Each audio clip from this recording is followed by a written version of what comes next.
As we saw in the last video, on the chariot card we see the symbol of a spinning top depicted on the shield between the sphinxes representing the male and female twin souls. This spinning top is representing the vortex created by the upper and lower energetic forces merging in the middle at the ethereal heart. The winged disc on top of the shield is representing our conscious connection to the divine, transmuted through the sun, also connected to the third eye vortex, and the wings are representing the ethereal. The spinning top is also featured in Judaism as an important symbol connected to the 8-day Festival of Lights. This spinning top is called a dreidel and has letter symbols inscribed on 4 sides: Nun, Gimel, Hey, and Shin. These symbols are depicting the energetic and ethereal connection within each soul to God consciousness. Each letter symbolically interlocks with the other, and together they create the ethereal vortex between the souls and God. In the electric universe model, they have proven that the sun could actually be powered externally, and in 1972, Ralph Jurgens wrote, "The known characteristics of the interplanetary medium suggest not only that the sun and the planets are electrically charged, but that the sun itself is the focus of a cosmic electric discharge, the probable source of all its radiant energy." Researcher and electrical engineer Eric Dollard posits that not only is the sun powered externally, but in the middle it contains a black hole. So it seems alternative modern scientists that have had the courage to move outside of the confines of establishment science are now confirming what Hermetics and the ancients already knew thousands of years ago. The universe is electric, and so are we. So let us look in more detail to the symbols on the dreidel. First we have Nun. Nun is connected to the Hebrew word for snake, and snake in Aramaic is Nun. Nun is also one of the 7 letters which receive a special crown when relaying the Torah. And let us not forget, the Torah in its truest form is symbolic for the words of God. So we see that within this word and symbol Nun, we have a connection to the snake and wisdom. This connection can also be found with the snake relaying divine wisdom to Eve in the Garden of Eden, which is also symbolically depicted on the lover's card. In ancient Egypt, the serpent goddess Wadjet was symbolic for knowledge, and she was known as having the all-seeing eye of wisdom. In Gnosticism, the serpent was connected to wisdom and was said to be the embodiment of wisdom transmitted to Sophia. Therefore, Nun is referring to the divine wisdom being relayed from the divine male soul through the female intellect. The next letter symbol on the dreidel is Gimel, and as we have covered the path of Gimel in the previous videos, we now understand that this symbol is showing the path and connection between the ethereal heart and the third eye. This is also the path that connects these 2 points and shows we do not open the third eye and meet God until we have opened our heart. This means living as a soul aligned with truth. Only then does the heart actuate the path to the third eye, pineal gland, and the soul moves beyond Daleth, the door, and the physical body is shed. This is represented in the number 13, which is the number for the path of Gimel. Next we have the symbol of Hey, which is comprised of a Daleth and a Yud. So here is where we see the connection of Daleth, which equates to the third eye pineal gland, and Gimel. The Yud represents God. Therefore Hey represents when the Daleth and the Yud meet through the correct thought, speech, and action, as Hey is also connected to these 3 actions. Hey is also the name God is referred to when his true name is not spoken. So we are seeing the gateway to the crown or God consciousness represented in this symbol for Hey, and the Kabbalah states that the Daleth and the Yud only meet through correct thought, speech, and action. So again, we see that it is with these attributes of the aligned soul that one gains access through Daleth, the door. And finally, we have Shin. Shin is symbolic for the fire and life force that emanates from the spiritual heart and mind of divine consciousness within Orion. For within this manifested consciousness of the Creator, the heart and mind are united into one. It is written in the Zohar that the eyes of the head and the most holy ancient one are 2 in 1, equal, whichever watch and sleep not. In Kabbalah, the 3 lines of the Shin are also interpreted as intellect, emotion, and Kesser, which is related to will. When the Shin is represented as Kesser, symbolic for will or mental projection, it states that 620 rays of light are imparted to the world through the 3 channels of the Shin. However, these 3 lines of Shin are also symbolic for the Trinity, as Kabbalists use the letter Shin to signify the Trinity of the first 3 Sephiroth on the Tree of Life: Ketha, Chokmah, and Binah. So we can see Shin is connected to the Sephiroth Ketha, symbolic of God consciousness within Orion, and the twin souls are represented by Chokmah and Binah. Therefore, Shin encompasses all the conscious and emotional aspects of God as well as the Trinity. So it is clear that the dreidel is much more than just a simplistic spinning top, but is in fact a very profound object with hidden knowledge locked within the symbolism.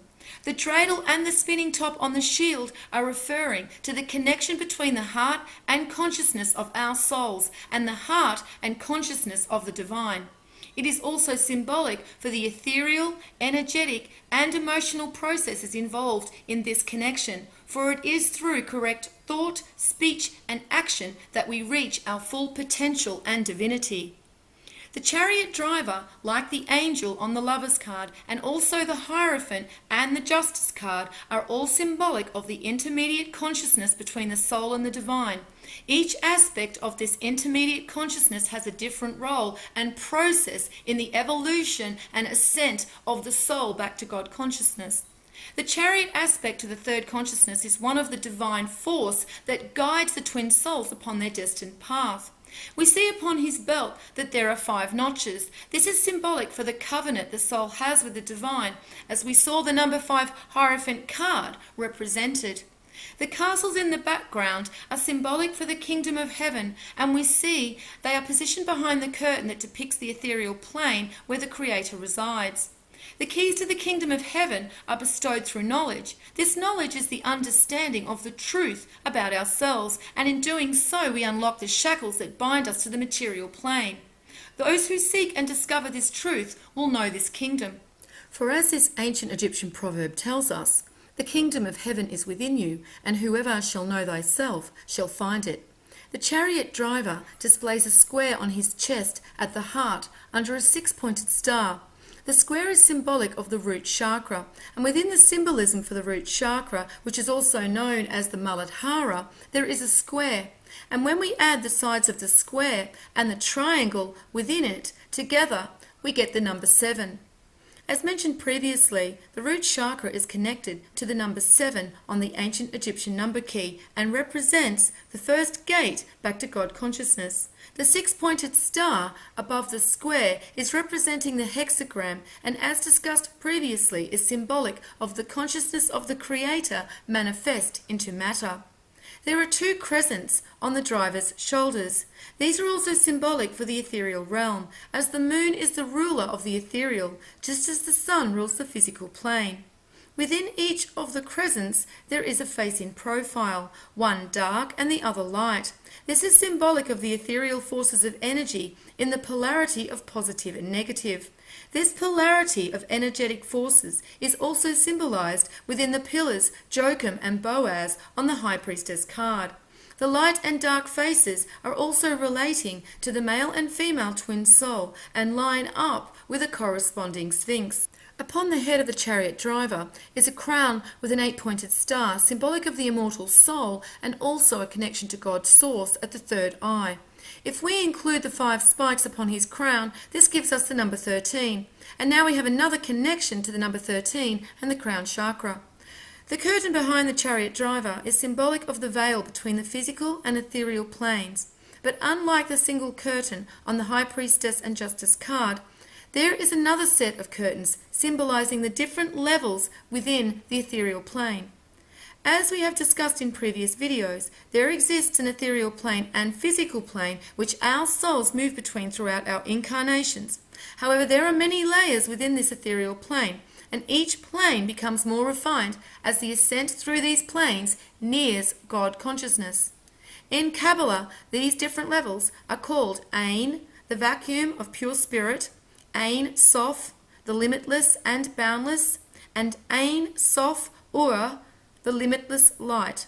These levels can also be related to the density of matter as it transmutes from the mental creation of God consciousness to be eventually manifest onto the physical plane as matter.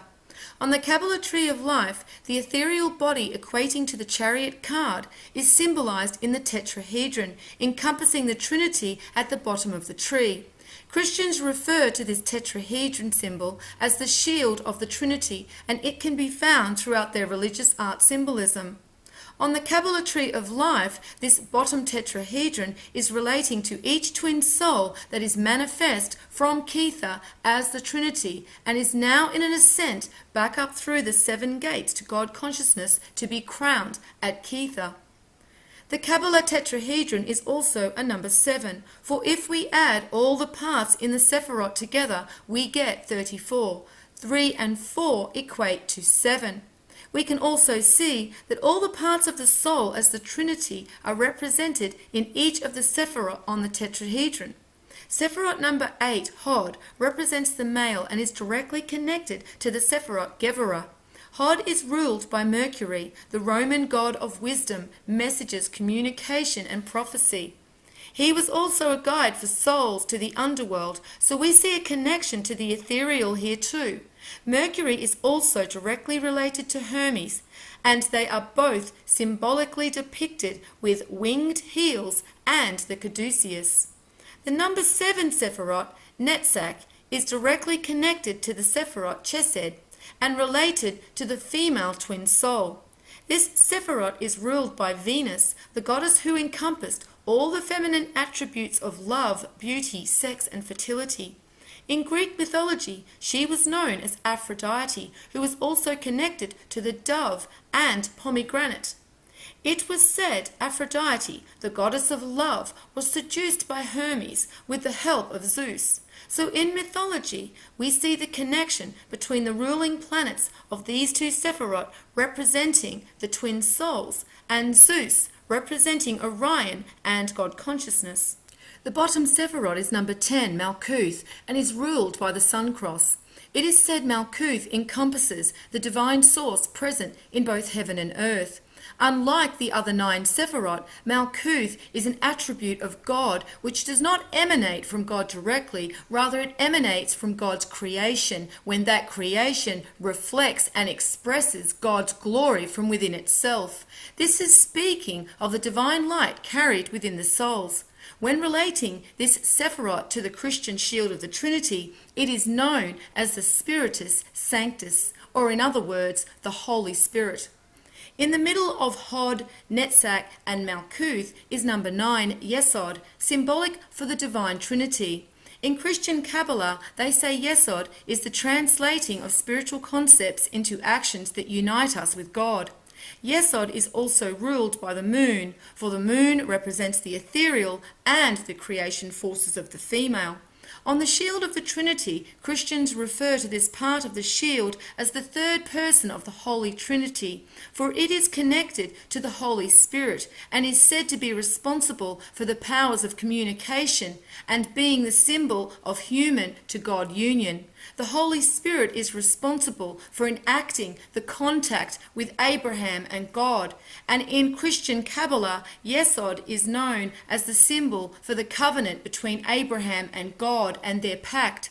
So we can see the connection between Malkuth, the Holy Spirit, and Yesod, the Divine Trinity, and the reunification of the souls with the divine.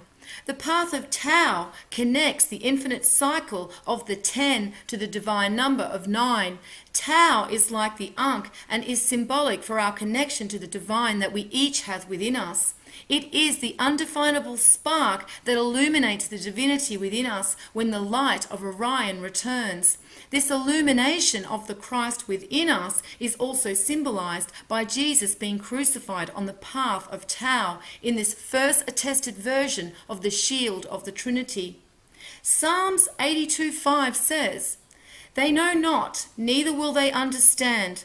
They walk on in darkness. All the foundations of the earth are out of course." Psalms 82:6, "I have said, ye are gods, and all of you are children of the Most High."